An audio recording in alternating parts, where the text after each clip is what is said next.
Pemirsa, malam ini kita tidak mencari sensasi. Kita mencari jawaban. Apa yang sebenarnya terjadi pada Sutrimo, kepala rumah tangga ex-Jampitsus Febri Adriansyah.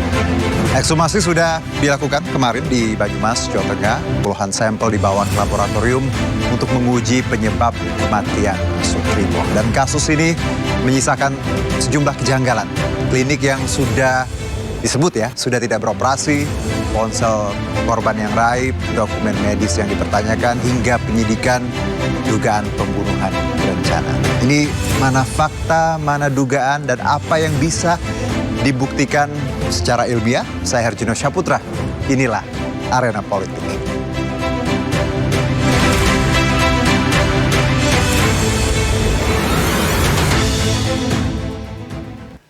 Ya, langsung untuk membahasnya kita panggilkan 4 narasumber yang sudah bersama kami malam ini. Dengan hormat kita boleh berikan tepuk tangan yang paling meriah untuk Penasihat Kapolri Bapak Arianto Sutadi. Selamat malam Bapak, monggo Pak, di sini Pak sebelah saya. Kita biasanya ketemu by Zoom. Alhamdulillah hari ini silaturahmi in person ya Pak. Silakan Pak, terima kasih. Dan juga ini wajahnya juga pasti sudah tidak asing, beliau sudah banyak mengisi layar kaca dengan analisanya. Langsung ini the only woman on this panel ya. Ada Mbak Cassandra Putranto, psikolog forensik kita.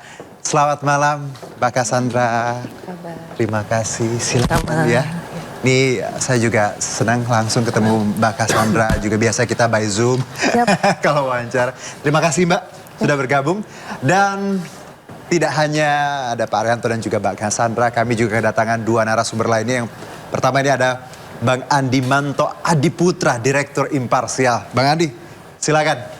Ya. Iya, apa kabar Bang Andi? Selamat malam. Iya, ini perlu nih sudut pandangnya imparsial. Karena kita ingin bahas sesuatunya tadi imparsial ya, biar nggak berat sebelah ya.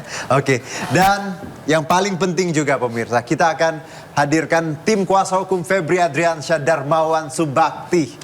Bang Darmawan, terima kasih. Ya, pasti lagi sibuk banget ya minggu-minggu ini ya. Ditanya kanan kiri dan segala macam. Nah, tapi terima kasih semuanya sudah hadir ya. Sebelum kita mulai nih Mbak Cassandra, Pak Arianto, juga Bang Darmawan dan juga Mas Andi, bahwa kita akan coba hadirkan sedikit background ya. Bagaimana sebenarnya cerita yang kita punya, fakta yang kita punya, dan bagaimana sebenarnya kronologi yang sudah kami coba rangkum ya satu persatu. Nah, di belakang saya coba tampilkan ini ada beberapa grafis ya terkait kronologi kasus Sutrimo ya, di monitor di depan juga bisa kita lihat yang memperlihatkan bagaimana kasus kematian Sutrimo. Dan kalau pemirsa lihat di layar kaca, ini pihak keluarga Sutrimo membuat laporan usai menemukan ya kejanggalan termasuk formulir kronologi medis yang diduga disembunyikan.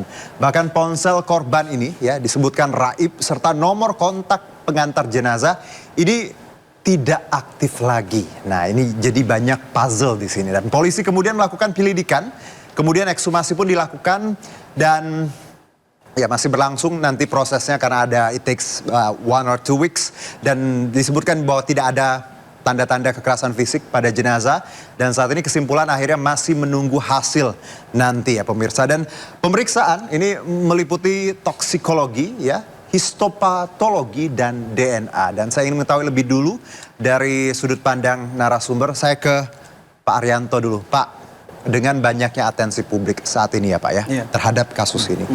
Plus juga bahwa ekshumasi sudah dilakukan. Ada yang bilang terlambat Pak, karena sudah 3 minggu ya. Anda melihat proses yang baru saja berlangsung kemarin. Ekshumasi ini seberapa krusial Pak Arianto? Sangat krusial sekali ya.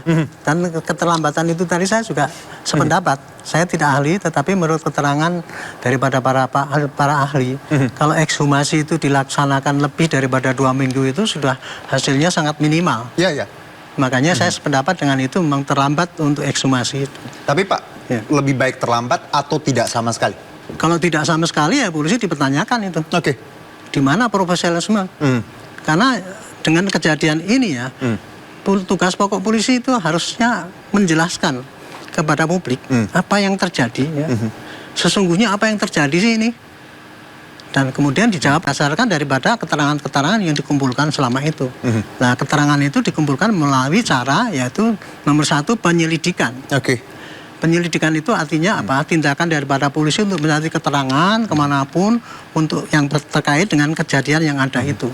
Tetapi kalau masih dalam tahap penyelidikan itu, maka polisi tidak boleh menggunakan upaya paksa. Misalnya upaya paksa itu manggil orang, kalau nggak datang harus dipaksa jemput, itu namanya upaya paksa. Tapi Pak Rianto, Gitu. bahwa kita kembali bahwa ini kan sudah terlambat ekshumasi. Walaupun tadi ya paling tidak ada upaya sekarang sudah dilakukan. Lalu ketika ini terlambat Pak, apakah poin krusial yang kita dapat nanti tidak terlalu eksplisit atau malah ya tadi ekshumasi ini tetap ada gunanya gitu? Kalau saya, ekshumasi harus dilaksanakan Pak, karena itu adalah step yang tidak bisa diingkari oleh tindakan polisi untuk mencari keterangan yang ada. Cuman hasil daripada ekshumasi ini patut diperkirakan pasti akan minimal, kurang karena sudah terlambat gitu. Tetapi harus dilaksanakan, hanya dengan itulah polisi bisa menjawab.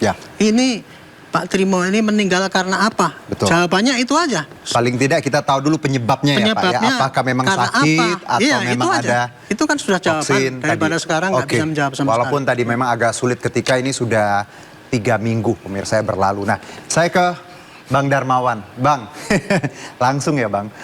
Kalau pertanyaan saya mungkin gini Bang, dan juga pemirsa, bahwa kasus ini sangat erat ya dikaitkan dengan klien Anda. Ya, Pak Febri gitu. Apa yang publik bisa pahami Bang, ketika publik tetap tadi, mereka paham, wah ini pasti ada sesuatu nih, kaitannya pasti dengan Febri. Jawaban Anda? Pertama, Pak Febri Adriansah, Pak FA dan keluarga bersedih ya, dan ikut berbelasungkawa atas kepergian almarhum Pak Sutrimo. Beliau ini kan bekerja dengan Pak FA dan keluarga, tapi bukan Karungga ya. Jadi bukan Karungga. Pak FA ini Pak Tapi yang dari awal kita tahu yang Karungga loh Bang. Informasi yang kami terima beliau bukan Karungga. Bukan Karungga. Dan itu harus clear ya, karena kalau Karungga ini kan nanti spekulasinya beda ya. Kepala rumah tangga gitu ya. Gitu.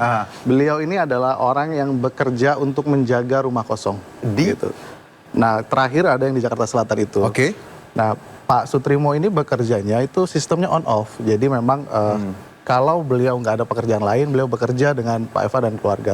Tapi kalau beliau ada pekerjaan lain, beliau mengerjakan pekerjaan lain. Nah, itu menurut kami harus clear. Nah, keluarga mengetahuinya Pak Sutrimo ini memang memiliki riwayat sakit ya, diabetes. Ya, diabetes itu disebutkan. Tapi memang yang lebih kompeten untuk bicara itu tentu dokter. Jadi kita tunggu penjelasannya terkait dengan hal itu. Pak FA dan keluarga sendiri, Mas, menghormati seluruh proses hukum yang berjalan dan berharap agar segera ditemukan nih fakta terangnya apa, sehingga tidak ada spekulasi-spekulasi, tidak ada tuduhan-tuduhan yang bukan-bukan. Begitu. Tapi Bang, tadi Anda menyebutkan sebenarnya Pak Sutrimo ini ya, almarhum ini kan bekerja lepas lah gitu ya. On off tadi ya. Kadang bekerja sama Pak Febri lalu balik kampung, dan kalau kita lihat dari kronologi di awal juga beliau sebelumnya sudah di kampung ya, dipanggil lagi untuk jaga rumah ketika ada penggeledahan gitu. Nah, seberapa dekat Pak Febri mengenal Pak Sutrimo dan sudah berapa lama mereka kenal sebenarnya? Ya, pertama begini, untuk menjawab itu kami merasa bahwa kita harus benar-benar clear dan hati-hati dalam melihat setiap peristiwanya dan rangkaiannya. Kenapa? Agar tidak terjadi nih campur aduk nih. Agar satu peristiwa hukum bisa dibedakan dengan peristiwa hukum lainnya. Baru nanti kita bicara apakah itu ada keterkaitannya atau tidak. Relasi Pak FA dan keluarga dan Pak Sutrimo ya seperti relasi sebagaimana orang yang bekerja dengan orang yang memberi kerja saja. Relasinya seperti itu. Dan sekali lagi Pak Sutrimo diberi tugas untuk menjaga rumah kosong. Sudah berapa lama kenalnya Pak Febri dan Pak Sutrimo ini? Kami belum dapat informasi lebih jelas ya tentang seberapa lama mereka. Tapi relasinya tadi ya. Berrelasi tersebut. Seorang pekerja dan pemberi kerja. Seperti itu. Nah, tapi Bang Darmawan sedikit saja Bang, sebelum saya ke Mbak Cassandra. Publik punya asumsi yang kuat sekali terkait ini. Karena gini, ada yang bilang terlalu naif kalau meninggalnya kebetulan gitu. Penjaga dari rumahnya Pak Febri. Nah, tapi tadi dibantah Bang Darmawan, bukan Karungga, cuma jaga rumah kosong. Apa argumen atau bukti kuat bahwa beliau tuh bukan Karungga?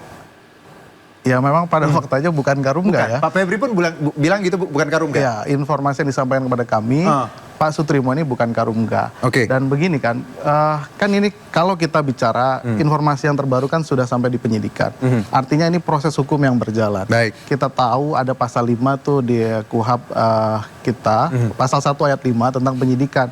Di situ apa? Serangkaian tindakan penyidik untuk mengumpulkan dan mencari alat bukti agar ditemukan peristiwa pidana. Oke. Nah, saya mau bilang seluruh pertanyaan-pertanyaan kita itu jangan-jangan sedang dicari nih. Ya, ya, Menggunakan apa? Menggunakan metodologi. ya. Nah, kita tunggu itu sampai nanti terang alat buktinya apa. Baru kita bisa bilang bahwa ini peristiwa pidana atau bukan. Atau ini peristiwa bukan peristiwa pidana. Oke, baik. Kita harapan kami sih kita tunggu seluruh prosesnya. Iya. Kita hormati prosesnya. Dan semoga kita temukan apa Iya, faktanya seterang-terangnya. Ya, semangat kita tadi bahwa ketika kalau ini benar ya monggo ya. Ketika salah memang ya harus salah tadi. Nah, saya ke Mbak Cassandra. Mbak, Siap. kita bicara runtutan yang ya banyak dibilang orang janggal gitu ya. Ada handphone yang hilang, terus yang membawa Pak Sutrimo itu juga orangnya tidak bisa dikontak saat ini ya. Ada riwayat diabetes plus meninggalnya juga di depan klinik kecantikan ya. Dan itu klinik kosong ternyata. Siap. Ah, Mbak Cassandra, Anda punya analisa apa? Apakah ini memang tadi ada sesuatu yang menurut Anda ada something wrong nih dalam rangkaian yang kita dapati ini? Baik, kalau dari sisi psikologi forensik, yang jelas kami itu baru bisa memberikan pendapat setelah dilibatkan. Setelah dilibatkan, oke. Dalam konteks saat ini tentu menjadi sangat prematur buat seorang psikolog forensik untuk bisa memberikan pendapat-pendapat, Oke. begitu ya. Karena sekali lagi saya dengan senang hati hadir di sini. Tentu saja walaupun dengan pembatasan yang ada, tentu dengan tujuan untuk bisa membuat edukasi kepada publik. Psikolog forensik itu sekali lagi tentu harus bekerja tadi yang pertama harus dilibatkan dahulu, nggak bisa langsung memberikan pendapat secara bebas. Setelah dilibatkan pun belum tentu boleh memberikan pendapat secara bebas Ya, karena ya. harus ada izin lagi, ada Betul. konsen gitu ya. Dari konsen dari pihak-pihak yang memang diperiksa apakah boleh untuk disampaikan kepada publik. Tapi yang jelas kembali lagi pada saat nanti pemeriksaan, semua data-data itu harus diperiksa atau diverifikasi keabsahannya. Jadi psikolog forensik tentu harus melakukan analisa berdasarkan data-data yang memang sudah diverifikasi betul.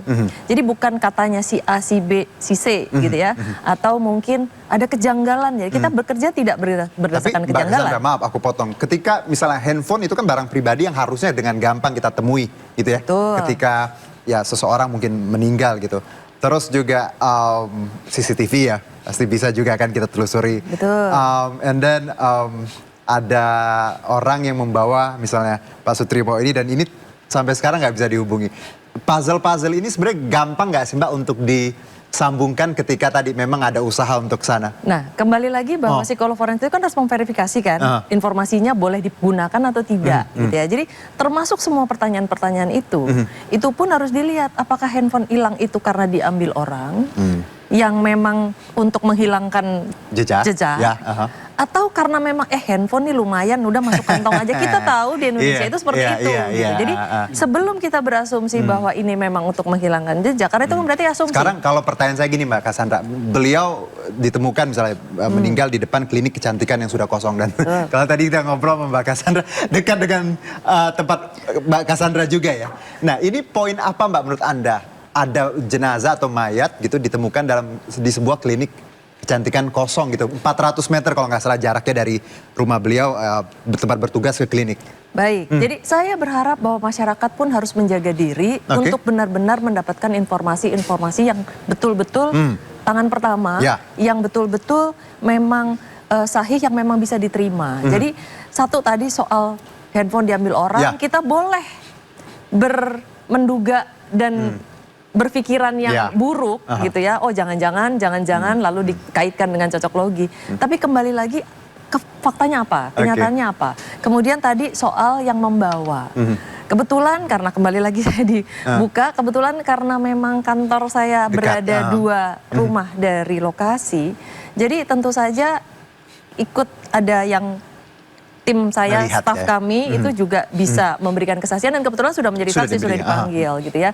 Bahwa memang betul lokasinya adalah klinik kecantikan yang sudah lama tidak terpakai, jadi itu betul kosong. Jadi sebenarnya rumah kosong dulu pernah digunakan untuk klinik kecantikan, lalu tidak lagi gitu. Nah, tapi kembali lagi bahwa apakah siapa yang membawa itu tidak ada, saya kira itu juga suatu analisa liar ya, karena biar bagaimanapun di lingkungan kita di Indonesia ini kan pasti ada yang namanya ketua RT gitu ya, pasti terlibat tuh, dan ketua RT itu kan rumahnya kita tahu ada di mana, tinggal hubungi aja ke sana gitu kan. Dan pada saat itu memang kenyataannya yang ikut membawa adalah pejabat setempat, dalam hal ini ketua RT gitu ya. Lalu kemudian yang berikutnya adalah ketika CCTV gitu ya, saya kira sekelilingnya juga pasti akan dicari pasti. Nah tapi kan kembali lagi bahwa kita tidak bisa mengungkapkan apapun di situ.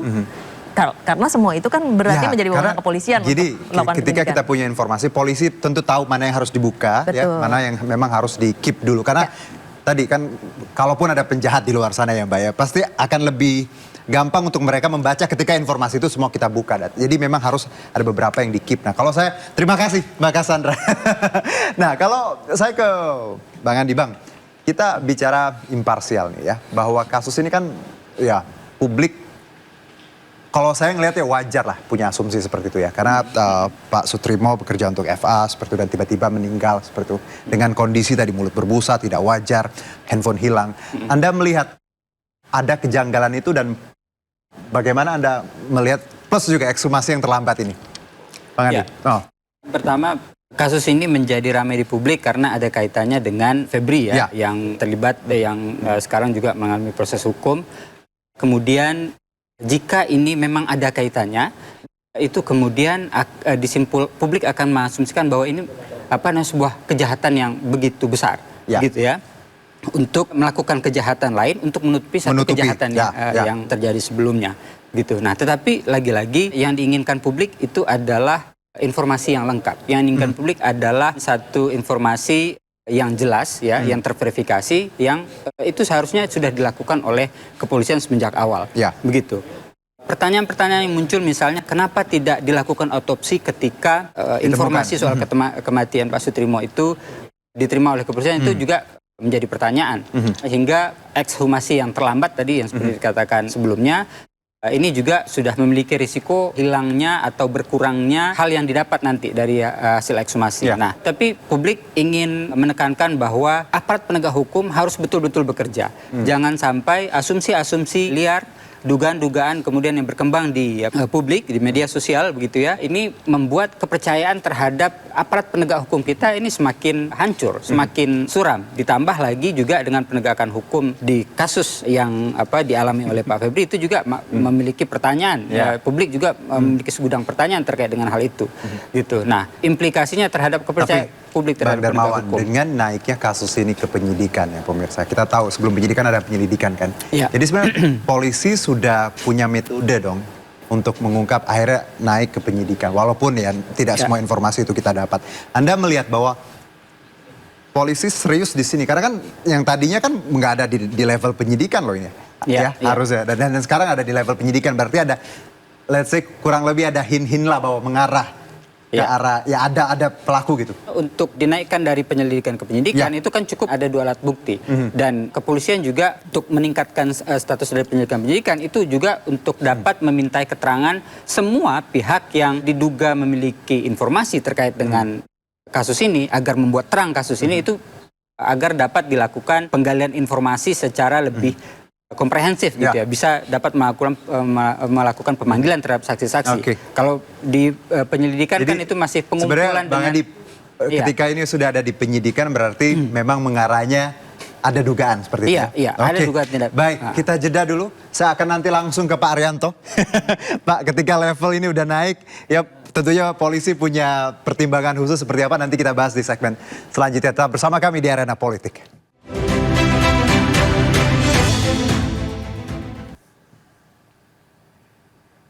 Ya, terima kasih masih bersama kami di Arena Politik pemirsa. Di tengah spekulasi yang terus berkembang, ekshumasi Sutrimo membuka kembali pertanyaan besar sejauh mana bukti mampu membongkar misteri kematiannya. Dan apakah hasil ekshumasi mampu menjadi titik terang atau justru membuka misteri baru. Nah, di belakang layar saya akan ajak Anda dan juga Bapak Ibu semua yang ada di studio ya untuk melihat sebenarnya bagaimana sih tarik-menarik kepentingan kasus Trimo ini, dan mulai dari fakta hukum dan bukti yang syah, kita coba tampilkan dulu ini forensik psikologi hingga spekulasi publik ya.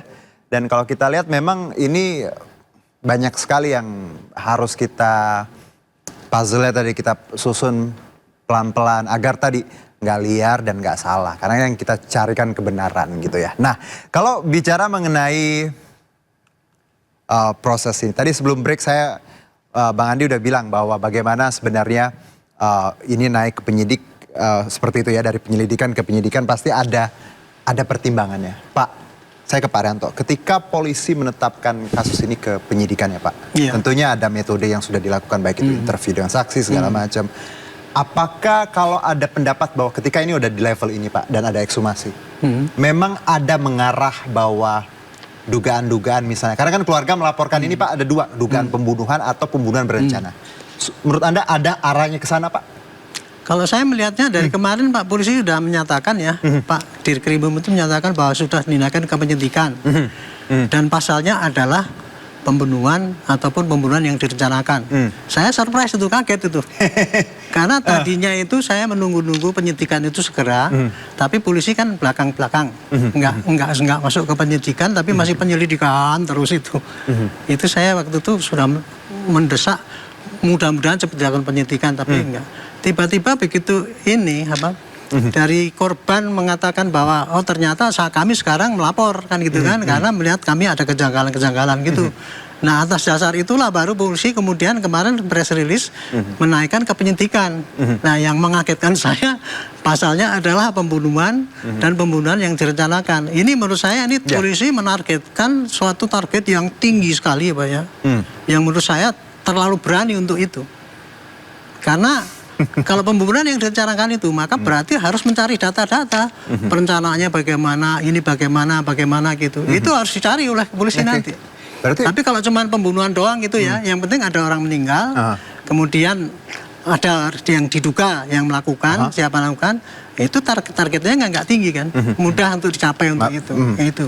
Tapi ada opsi tadi pembunuhan berencana ya Pak? Iya ada dua itu. Jadi ini maka risikonya ya. Belum risikonya. Polisi menentukan dua pasal itu pasti asumsi saya ya. Dia sudah mempunyai alat-alat bukti sebelum ini, selama ini yang dikumpulkan.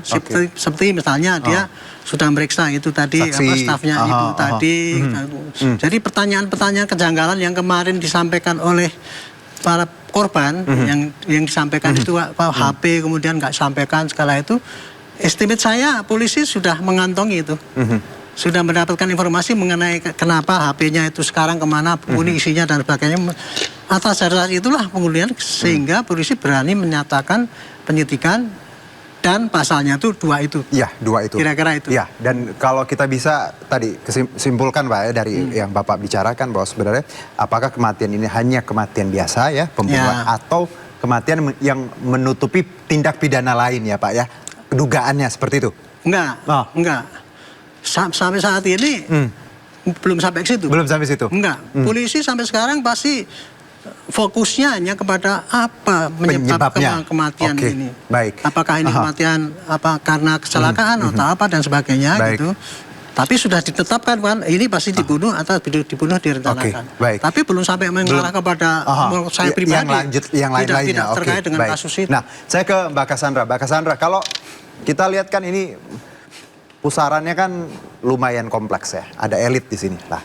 Ada Jampitsus seperti itu ya, pekerjanya seperti itu, dan juga ada polisi di sini pastinya.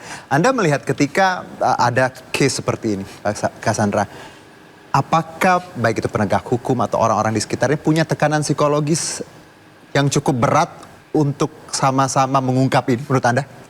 Pasti ya. Artinya dengan adanya tugas tupoksi yang harus dipenuhi, lalu kemudian juga ada desakan publik, pasti semua institusi punya tekanan atau akan merasa ditekan dalam hal pengungkapan hal ini.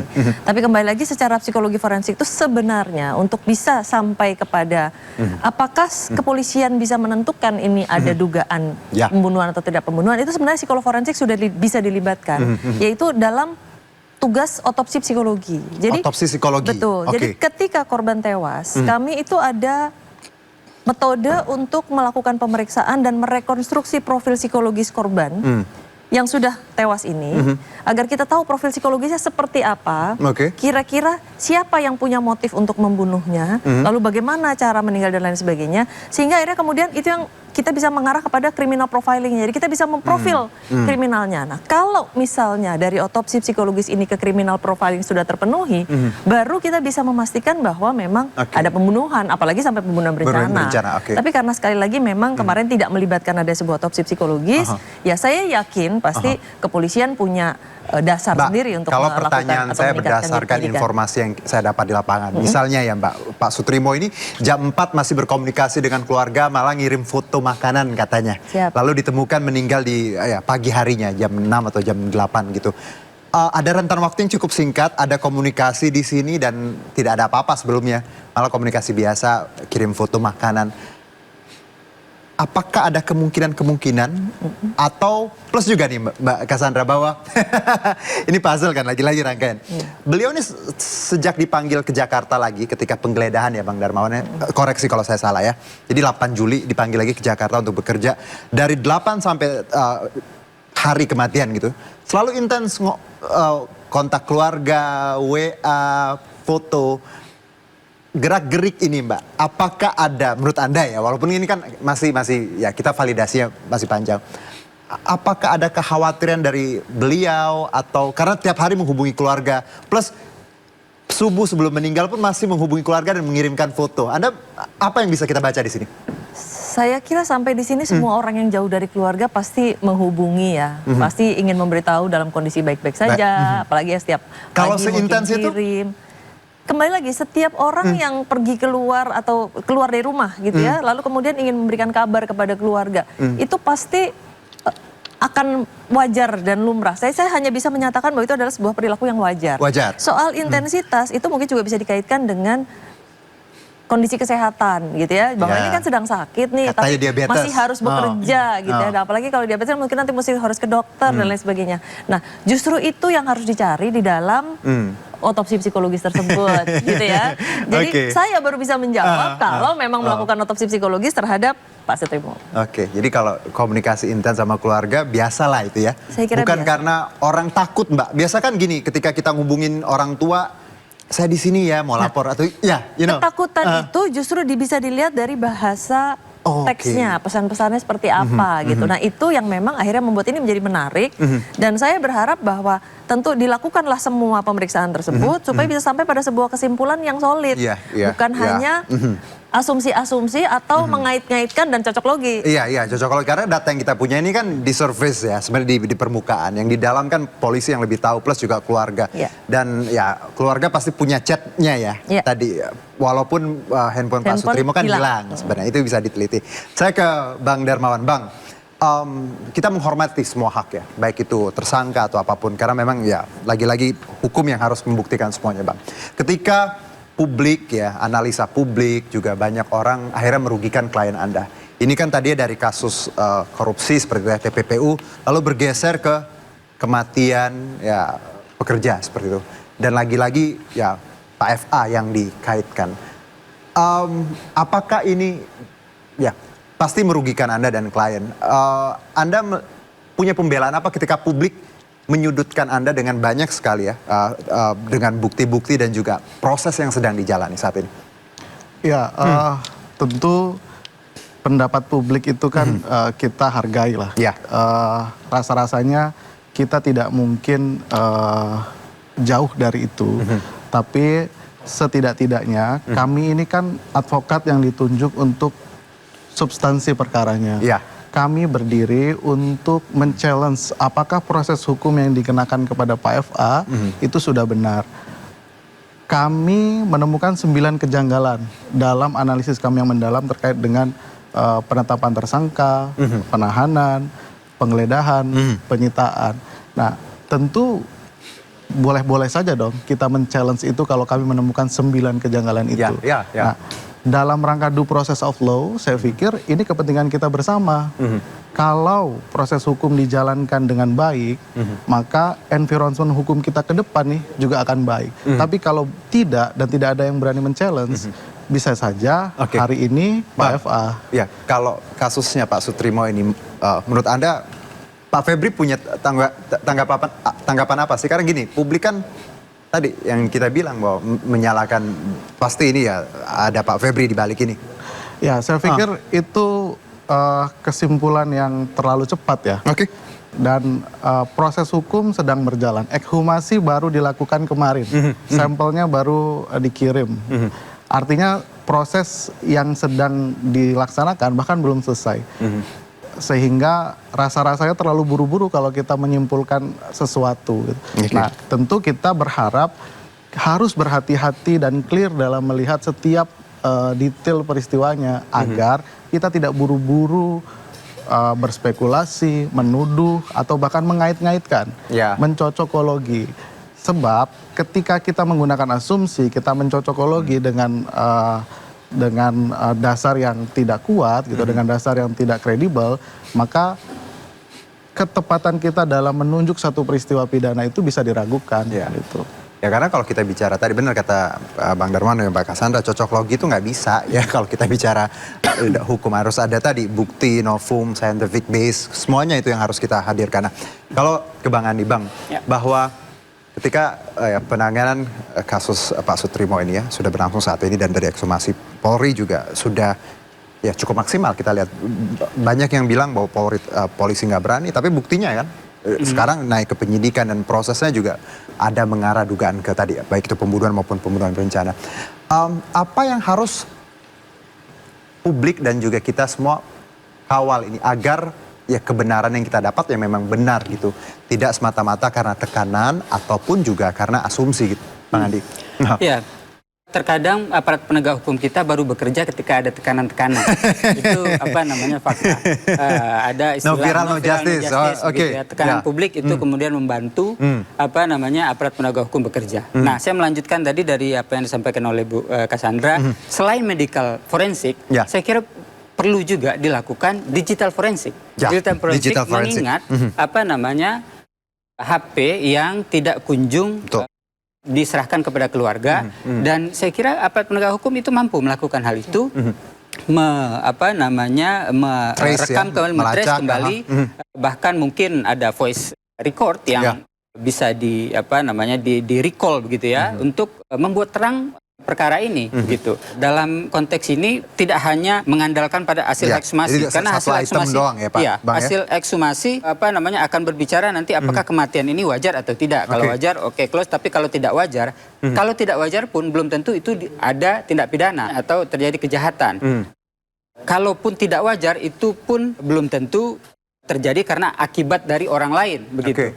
Jadi masih panjang sebetulnya. Jadi jangan kita juga melihat atau rely hanya kepada hasil ekshumasi, tetapi juga bukti-bukti lain, termasuk informasi dari keluarga. Saya kira negara, pemerintah hari ini termasuk LPSK perlu melakukan pelindungan terhadap keluarga Pak Sutrimo. Dan ini saya dengar keluarga juga sudah minta perlindungan dari. Tapi Bang, dengan banyaknya tadi yang kejanggalan, kita lihat handphone hilang ya, terus juga kalau kita lihat intens bagaimana Pak Sutrimo komunikasi dengan keluarga sebelum hari kematian, jam 4 subuh masih kirim WhatsApp ya seperti itu.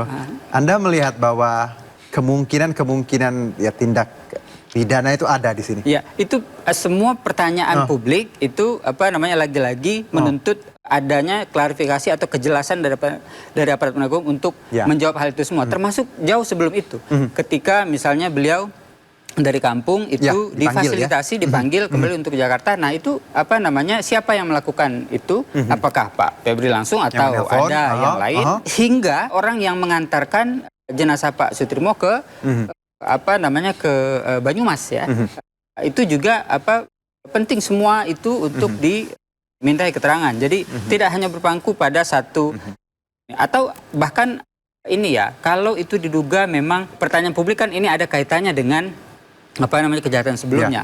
Nah, aparat penegak hukum termasuk kejaksaan dan kepolisian juga harus melakukan perlindungan terhadap saksi-saksi lain yang berkaitan dengan perkara ini, begitu. Jadi memang kepergian Pak Sutrimo itu adalah kehilangan yang sangat besar bagi keluarga, tetapi juga kepergian beliau ini menjadi penghalang terhadap terbukanya atau Proses. terangnya satu kasus yang menghebohkan satu republik belakangan ini. Ada 74 kg emas, ada ratusan miliar gitu ya. Karena gini ya, beliau kan bekerja sama Pak Febri seperti Iya. itu ya. Mungkin lagi-lagi ya Bang ya. Ada yang beliau ketahui yang mungkin ya yang harus Iya. ditutup. Ya, oke. Well, itu lagi-lagi itu kan asumsi, tapi kita Iya, betul. hormati bagaimana Bang Darmawan dan juga kliennya menyebutkan bahwa proses ini sedang berlangsung dan kita harus jaga. Saya ke Pak Arianto, Pak. Saya percaya sekali polisi itu sudah melakukan maksimal. Dari kita Sambo aja ya Pak, kita sering ngobrol kan waktu itu. Itu tuh titik balik di mana sebenarnya trust publik mulai oke, polisi berani nih gitu ya. Dan kasus ini pun polisi berani. Tapi Pak, ketika di awal banyak yang menganggap ya ini ketika baru viral, baru banyak desakan publik, baru deh diekshumasi. Apakah menurut Anda polisi, maaf nih Pak, takut masuk angin atau memang enggak kayak gitu sebenarnya? Nah, Saya sendiri nggak bisa jawab ya. Nah. Saya itu polisi karena sejak awal Oke. kejadian ini, kalau saya punya, kalau pakai ilmu saya dari dulu, itu begitu ada kejadian gitu, itu kalau pakai ilmu saya, Ilmu ya, saya Bapak? udah langsung ke penyidikan. Karena yang menentukan kejanggalan itu Oke. insting daripada si penyidik. Perkara itu nanti ternyata itu tidak janggal, ya dihentikan. Itu enggak berdosa, polisi enggak salah untuk itu. Oke. Kenapa? Karena kalau kita sudah menduga bahwa itu ada yang tidak wajar, maka kita akan serius mencari penyebabnya kan.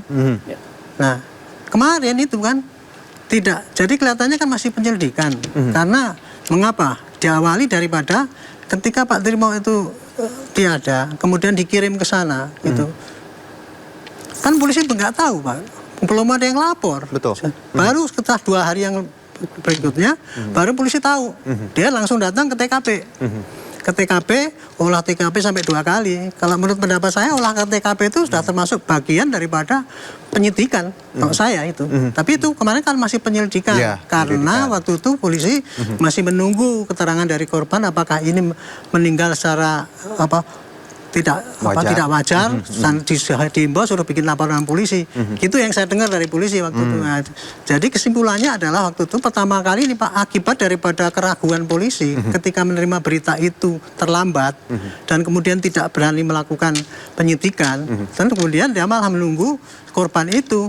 Nah, kemudian kan setelah korban itu mendesak bahwa ini ternyata ada kejanggalan, bikin laporan. Disitulah mulai dibuka penyidikan. Jadi ini menurut saya sih bukan karena keberanian atau apa dari polisi, tapi keraguan-keraguan pertama kali karena tidak ada laporan, dan kemudian keterlambatan daripada tindak pertama itu sayangnya ditambah dengan kelambatan untuk melakukan otopsi. Bang Andi, silakan. Kira-kira saya itu. Menurut Anda gimana nih? Ya, lagi-lagi publik banyak memiliki pertanyaan-pertanyaan kenapa otopsi tidak dilakukan langsung pasca Di setelah awal, ini ya, di betul. awal. Kemudian juga bergantung pada laporan dari pihak keluarga, kemudian baru meningkatkan statusnya ke penyidikan. Tetapi yang pasti kami meyakini bahwa kepolisian sebetulnya sudah memiliki argumentasi. Kalau menurut KUHP itu istilahnya 2 alat bukti, Ya, gitu ya, 2 alat bukti cukup untuk meningkatkan status dari penyelidikan itu ke penyidikan. Di sana nanti apakah mengarah pada memang ada sebuah peristiwa hukum pidana, gitu ya, atau tidak? Nah, ini upaya untuk mencari informasi, melengkapi alat bukti dan seterusnya itu tengah dilakukan. Ya memang publik hanya bisa menunggu, tetapi kalau bisa jangan terlalu lama-lama, begitu ya. Betul.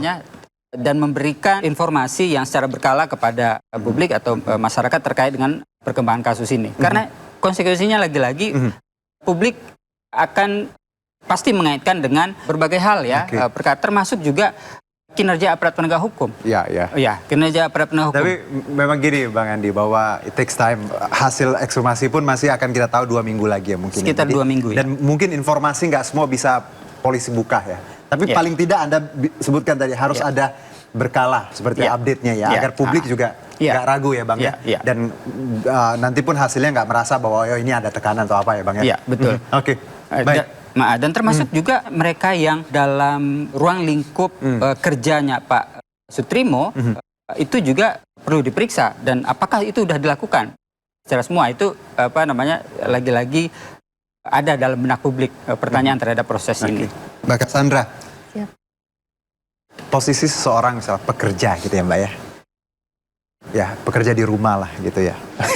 Ini saya mau nanya analisa aja, random itu apa, opinion aja. Ada pekerja terus atasannya lagi bermasalah, seperti pekerja yang mungkin anggapannya bahwa pekerja yang tahulah alur rumah, aktivitas.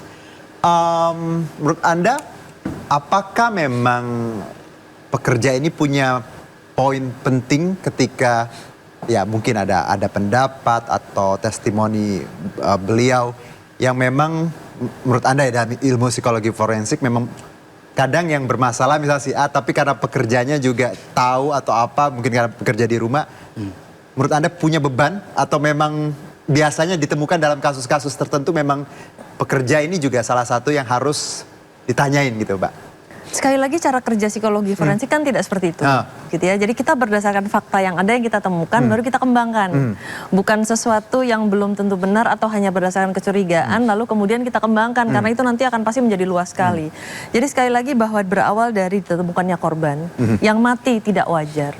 Sudah harus dicari tahu tuh penyebabnya apa. Tetapi kan kembali lagi ketika sampai ke rumah sakit kan hanya bisa diketahui waktu kematian. Tidak bisa dilakukan otopsi karena kejanggalan untuk menentukan bahwa itu pembunuhan belum dapat ditegakkan oleh pihak kepolisian, masih dianggap sebagai sesuatu yang wajar. Bahwa kejanggalan itu muncul karena handphone hilang, lalu ini dan lain sebagainya, gini, itu kan baru setelahnya. Kalau kematian pekerja yang bosnya sedang bermasalah hukum? Kembali lagi segala hal itu mungkin ya. Itu mungkin saja apakah memang ada kemungkinan terkait atau tidak terkait, tetapi tentu kita harus melihat relasi itu seberapa jauh.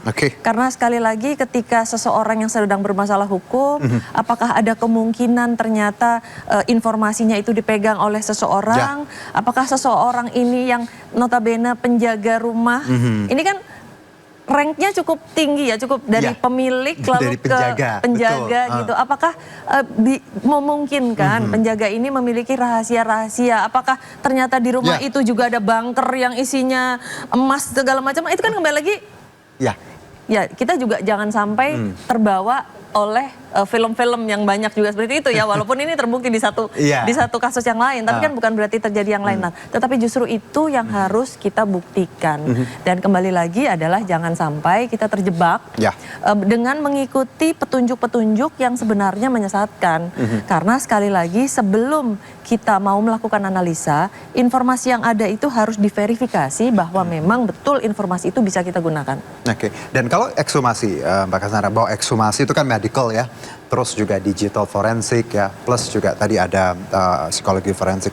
Berarti ketika kita melihat kasus ini, akumulasi dari banyak poin ya Mbak, tidak bisa hanya dari tadi hanya dari ekshumasi atau dugaan atau transaksi. Saya sepakat tadi dengan digital forensik itu karena sebenarnya begitu meninggal dan begitu hilang itu sebenarnya sudah bisa diperoleh data kemana itu handphone, bisa dilacak gitu ya, lalu apa saja kegiatannya. Ini kan digital age ya, gampang lah untuk nge-trace. Oke, kita jeda dulu Mbak Cassandra dan juga Bang Andi, juga Bang Darmawan dan juga Pak Haryanto. Kita masih punya satu segmen lagi ya. Gak kerasa nih obrolan kita sudah setengah jalan. Tetap bersama kami di Arena Politik.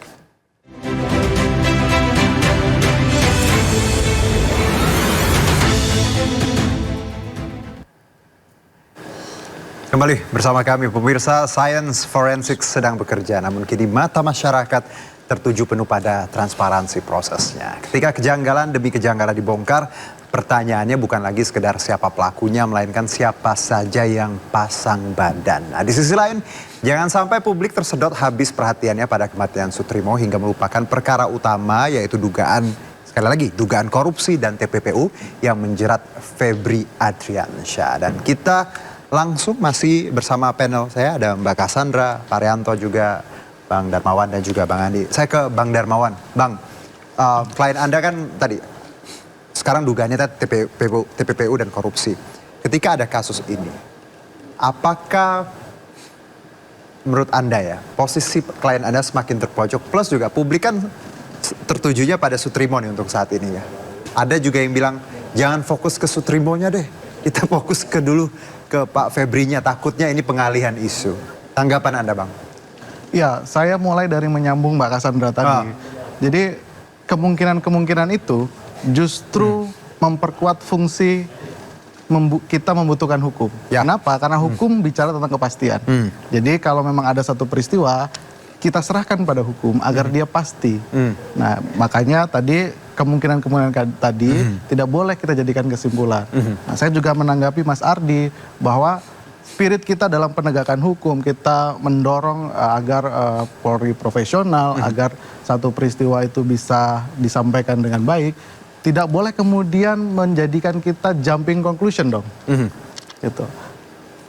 Pak Arianto tadi sudah benar tuh bahwa harusnya kita tertib dulu nih cara berpikirnya, ditemukan dulu sebab kematiannya apa. Gitu. Ini kita sedang mencari itu. Ya. Lalu tiba-tiba kita sudah lompat kepada jangan-jangan ada hubungannya dengan ini. Jangan-jangan ada hubungannya dengan itu. Nah, saya pikir hukum harusnya tidak bekerja demikian ya. Dan menurut saya kita semua bersabar untuk sama-sama, kami juga berada di posisi yang sama untuk menunggu ini gitu. Proses ini akan menunjukkan kita apa fakta sebenarnya gitu. Dan lagi-lagi harapan kami ini tidak menjadi spekulasi dan tuduhan-tuduhan yang bukan-bukan. Gitu. Kalau Bang Andi bahwa kasus ini jangan sampai tadi mengaburkan substansi utama kasus mega korupsi. Walaupun kasus ini mungkin nantinya ya kita tidak tahu akan berkaitan ataupun tidak. Anda melihat bahwa publik juga harus hati-hati melihat kasus ini plus juga kasusnya Pak Febri. Ya, kalau ini ada kaitannya, ini ada kaitannya, justru itu berisiko terhadap membuat terang kasus dugaan korupsi yang dilakukan oleh Pak Febri, begitu kan? Artinya apa? Yang dilakukan, yang terjadi terhadap Pak Sutrimo itu adalah penghilangan saksi, gitu ya, penghilangan saksi. Nah, tapi lagi-lagi, ya memang ini bukan public jumping into conclusion, tetapi ini adalah dugaan-dugaan publik yang saya kira itu cukup beralasan, begitu ya, bahwa dari satu peristiwa hukum dan kemudian ada peristiwa lain yang juga itu diduga memiliki kaitan dengan atau peristiwa hukum juga, begitu. Kemudian publik mengaitkan itu sangat beralasan, cukup beralasan. Nah, tinggal itu adalah yang diuji adalah aparat penegak hukum kita apakah bisa menjelaskan, membuat terang hal ini semua kepada publik bahwa tentang apa yang terjadi terhadap Pak Sutrimo dan juga penegakan hukum terhadap kasus Pak Febri itu juga berjalan secara akuntabel dan terbuka. Begitu baru publik percaya terhadap kinerja aparat penegak hukum kita. Tetapi ketika kasus ini, kasus kematian Pak Sutrimo ini gelap, kemudian juga pertanyaan-pertanyaan dalam kasus Pak Febri yang korupsi itu juga masih memiliki persoalan. Ini tentu akan Bang Andi, kalaupun skenario gini Bang, nanti pun misalnya hasil ini anti klimaks lah, beliau misalnya mati memang ada penyebab penyakit atau apa wajar. Apakah publik bisa menerima ini? Karena gini, ada anggapan bahwa terlalu kebetulan atau naif kalau pekerja ya seorang bos yang kena kasus tiba-tiba mati gitu. Ya, sepanjang sesuai dengan penalaran publik yang wajar, publik pasti akan menerima. Gitu. Tetapi kalau penjelasan tersebut itu terlalu bertentangan dengan logika publik, akal sehat publik, saya kira itu publik akan terus mempertanyakan. Ini scientific base perlu sekali ya, untuk tadi tahu bagaimana hasil ekshumasi ini. Baik Pak Arianto, bahwa ya kita kan wajar publik punya anggapan seperti itu. Polisi juga sudah melakukan ekshumasi. Anda melihat bahwa pun nanti prosesnya kan memang 2 minggu, 3 minggu ya, kan kita tahu ekshumasi itu. Kalaupun nanti anti klimaks Pak, bahwa sebenarnya yang tim ini juga tim-tim yang profesional ya Pak, gabungan seperti itu. Jadi memang bisa dijamin bahwa hasil ekshumasi nanti memang independen dan transparan ya Pak ya. Tanggapan Anda Pak? Ya, jadi begini, saya kemarin melihat satu poin yang saya jawab yang belakangan ya. Saya kemarin lihat pengumumannya itu, waktu ekshumasi itu, mengundang dari pakar-pakar luar kan. Nah, ini suatu kemajuan menurut saya, bahwa polisi itu terbuka, tidak dicurigai ya, menggunakan standarnya sendiri seperti yang digugat oleh si Rismon itu kan. Nah, ini sudah bagus itu. Tapi kemudian ini ya, sekarang ini tugas polisi adalah seperti tadi menjawab Pak Andi tadi mengatakan kalau publik itu sesuai dengan penalarannya itu pasti tidak akan gugat. Kalau bagi saya ini menjadi tantangan dari polisi ya. Polisi sekarang itu sudah menemukan target ini Pak. Targetnya adalah suatu penyidikan kasus pembunuhan atau pembunuhan yang direncanakan. untuk mengumpulkan itu tuh sebenarnya berat banget Pak menurut saya ya. Bukti-bukti itu. Nah, tapi polisi sudah berani mencanangkan itu, berarti polisi sudah menantang ya tugas ini akan diterangkan sejelas-jelasnya Pak mengenai apakah ada kasus ini suatu pembunuhan atau tidak.